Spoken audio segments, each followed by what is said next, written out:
What's up, friends? Today's video, we are going to be talking about how to grow your reselling business the right way.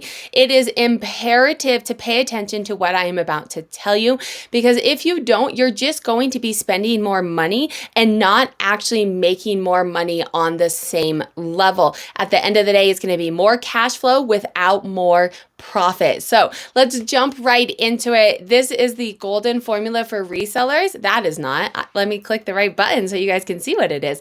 This is the golden formula for resellers. And the reason that I'm talking to you about this, if you're new to the channel, before we get into this, this is a Google spreadsheet. You can purchase it down below so you guys can kind of mess with your numbers with this as well. If you're part of the YouTube membership, this is one of the downloads that you get along with courses and other downloadables. I'm going to show you another download in a minute that you also get if you're a part of the YouTube. But this is the golden formula for resellers up here.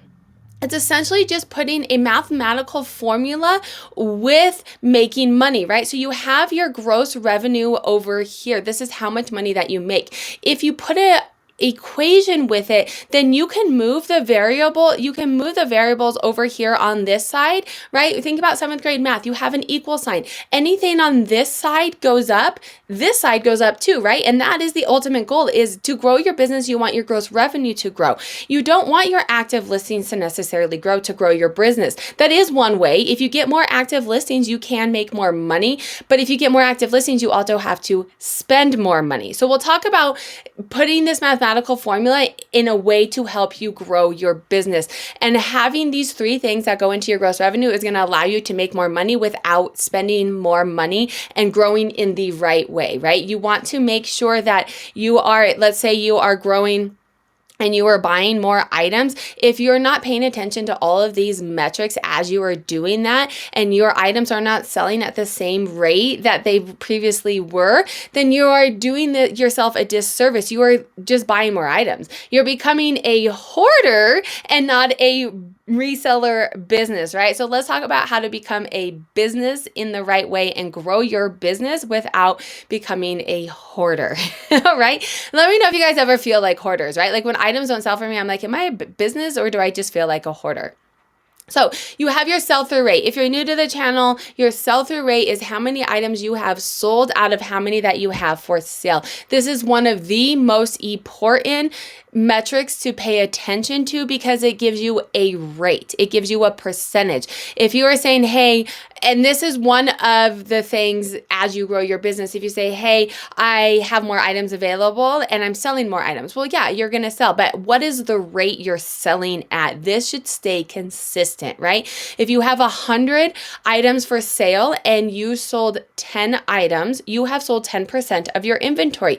If you increase that to 500 items and you are only selling 25 of those items, yes, on a quantity, you are selling more items than you sold when you only had 100. However, your percent or your rate of selling is not the same, which means that you have just purchased more items, you have spent more time listing them, you have spent more time photographing them, you have spent more money storing them, whether it's at your house or in a storage space. You have to consider all of these factors.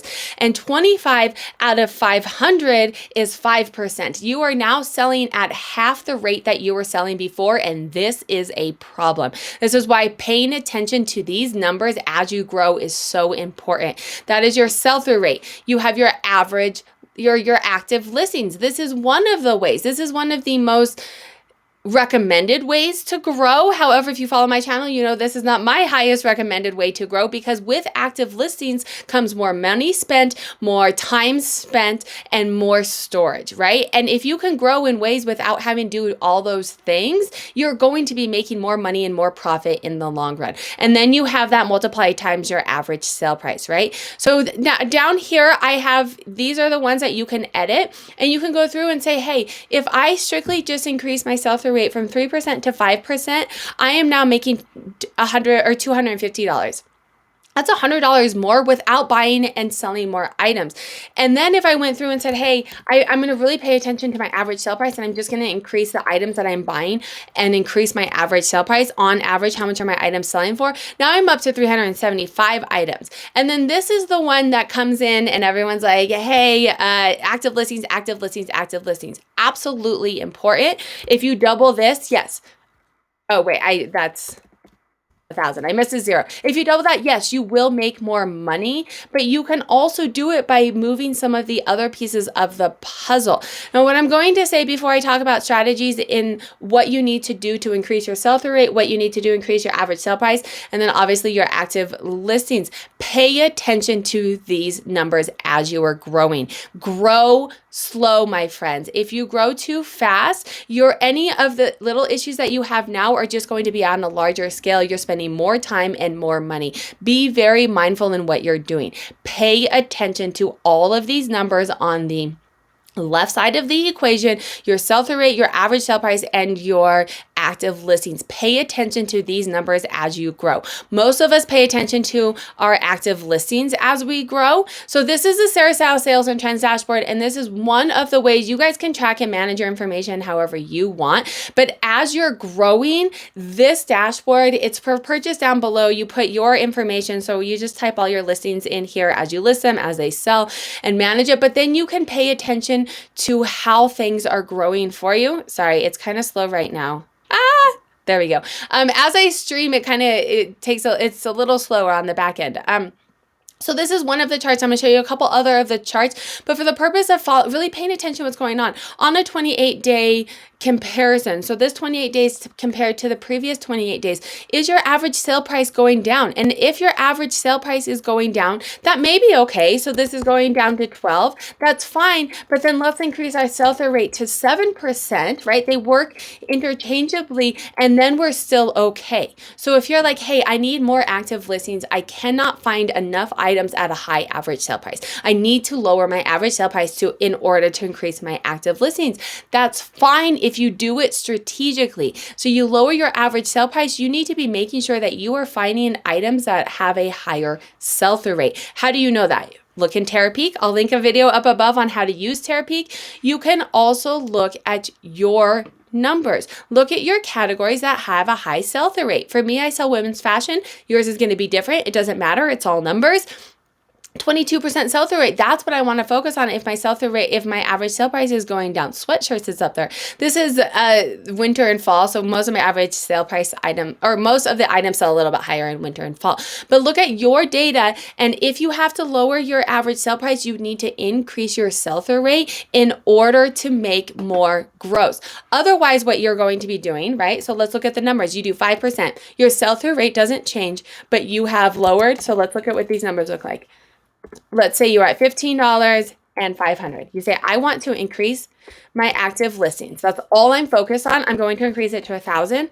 But as I do this, my average sale price has decreased because I just cannot find those items that are good.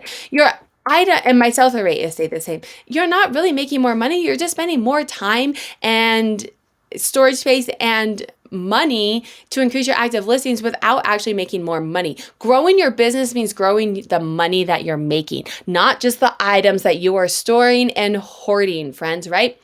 So go through and be mindful of what these numbers are doing. There's one other chart down here too. Oh, this is your average sale price that will track your sell-through rate from month to month. What is happening? Is your sell-through rate going up? Be mindful of those numbers. You can also scroll all the way down to the bottom, put in what you want your gross revenue to be, and the spreadsheet is going to do all the math for you and monitor and track for you. If you want to hit this gross revenue, it's basically the golden formula for resellers on drugs, hyping on steroids, right? It is going to do all this math and tell you exactly what you need to do down to how many daily listings that you need to do. And let's say over the course of the month, your sell-through rate is declining. All of these numbers are going to work for you. And then your active listing goal is going to keep track of how many items you have listed and how many you need to have listed to hit your goals. Now, if you want to grow, I'm going to show you, we're talked about these 3 different ways. My recommendation when growing is to pick one of these. If you do too many things, it's going to be too hard to focus and it's going to be too hard to grow in the right way. You're just going to be spending more time and energy and money and not actually making more money. So if you pick your sell-through rate, It doesn't matter. There's various different ways that you can do this. Sorry, guys. You want to see me small and this big. So this is another downloadable spreadsheet or downloadable PDF on my website. It's like $1. You get it down below. If you're a gold member, I will link this for free for you guys. If you're a gold member, so you have access to it. But this goes through and tells you, hey, if you want to increase your sell-through rate, remember, if you increase any one of these items, sell-through rate, active listings, average sale price, your gross revenue will increase. So pick one of them and focus on increasing it. Your sell-through rate, you can run sales, you can run offers, you can run promoted listings. This will likely decrease your average sale price a little bit. So pay attention to your numbers as you're doing this, because if you increase your sell-through rate and your average sale price tanks, like we talked about before, you're not actually making more money. Be mindful of your numbers, and as you're doing this, move slowly and pay attention to those numbers. Increasing your sell-through rate, listing quality and cross-listing. Pull a listing quality report. If people cannot see your items and you don't have good listing quality, they're not going to buy your items. Sell-through rate is all about selling your items, kind of a volume type game. Volume seller, higher volume, lower average sale price. Make sure you have in-demand inventory. This is going to be inventory that's going to flip. Typically speaking, down in the average sale price, right? This is a higher average sale price. It's not flipping as quickly. Let's say you have a Louis Vuitton purse. You're not going to sell 7 zillion Louis Vuitton. You're not going to find that many probably, but you're also not going to be able to sell them as quickly as if you had like $15 pairs of jeans, which is fine. Both of them are valid ways to make money. You just need to be mindful of those numbers and which one it works for you. Niche down to your ASP. So look at your spreadsheet, figure out which categories, which brands have a good ASP, and then use TerraPeak as well. Active listings. This means that you're spending more time of the same. You're spending more time sourcing. Bulk buys could be helpful to get more inventory, expanding your sourcing places, maybe taking donations or consignment. This is taking more of your time. It's one way to do it, but as you're doing it, be mindful of your average sale price and your sell-through rate. One thing you want to be very mindful of is typically as you are going through and really working heavily on one of these, it is very typical that one of the other, right? This is why this picture has a scale on it. It's very typical that as one of the categories, one of the variables increases, you may see a slight decrease in the other one. It's fine if you are paying attention and making strategic decisions about your business to do that. If one is increasing significantly and the others are significantly decreasing, your gross revenue is not going to increase. And that is what matters at the end of the day. If you guys like this video, YouTube also thinks you'd like this video, I will link a playlist down here of how to make money reselling, and then make sure to hit that subscribe button and join my YouTube memberships.